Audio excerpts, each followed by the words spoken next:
कक्षा 10 प्रश्नावली 5.2 प्रश्न 12।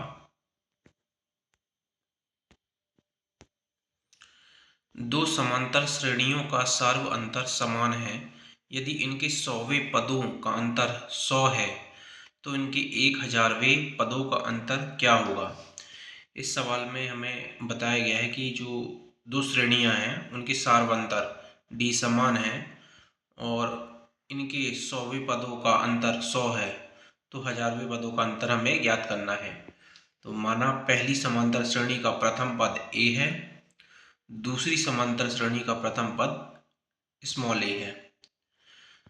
प्रश्नानुसार दोनों श्रेणियों का सार्व अंतर d है, क्योंकि दोनों का सार्व अंतर समान है, लेकिन कितना है ये हमें दिया नहीं गया है, लेकिन समान है ये बताया गया है, तो हम d मान लेंगे।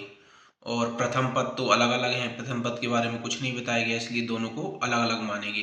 एक को कैपिटल A और एक को a मान लेंगे। अब प्रश्नानुसार फिर बताया गया है कि दोनों श्रेणियों के 100वें पदों का अंतर 100 है, तो ए पहली श्रेणी के 100वें पद का अंतर ऋण दूसरी श्रेणी के 100वें पद का अंतर बराबर 100 है। अब पद का जो पद निकालते हैं an बराबर a धन n ऋण 1 d, ये सूत्र होता है। तो इसका पहली श्रेणी का 100वां पद क्या होगा इसके हिसाब से a धन 100 ऋण 1 गुणे d, और दूसरी श्रेणी का क्या होगा ऋण a धन 100 ऋण 1 d बराबर 100। a धन 100 में से 1 गया तो 99d ऋण a धन 100 में से 1 गया तो 99d, कोष्टक में a धन 99d बराबर 100।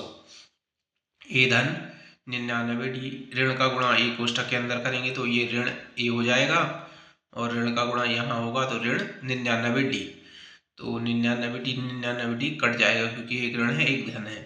यहाँ पे बचेगा कैपिटल A ऋण a बराबर 100। ये हमारा पहला समीकरण बन गया कि दोनों जो श्रेणियां हैं उनके पदों का अंतर, उनके प्रथम पदों का अंतर भी 100 होगा। a ऋण a बराबर 100, ये हमारा पहला समीकरण बन गया। अब हमें बोला गया है कि उनके 1000वें पदों का अंतर निकालना है, तो पहली श्रेणी का 1000वां पद ऋण दूसरी श्रेणी का 1000वां पद, तो इसका सूत्र पद का सूत्र यही होता है a धन 1000 ऋण 1 गुणे d ऋण a धन 1000 ऋण 1 गुणे d।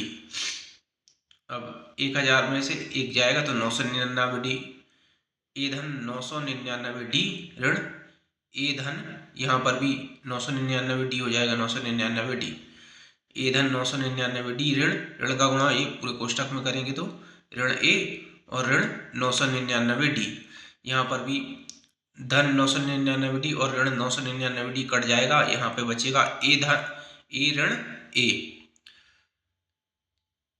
पहली श्रेणी का 1000वां पद ऋण दूसरी श्रेणी का 1000वां पद बराबर आ जाएगा a ऋण a, ये हमारा दूसरा समीकरण बनेगा। अब पहला समीकरण में हमें मिला था a ऋण a बराबर 100, तो अब a ऋण a का मान समीकरण 1 से यहाँ पे रख देंगे, तो a ऋण a की जगह 100 रख देंगे। तो इस प्रकार हमारा जो 1000वां पद है, दोनों श्रेणियों के 1000वें पदों का अंतर भी 100 आ जाएगा, और हमारा उत्तर भी इस प्रकार से 100 आ जाएगा।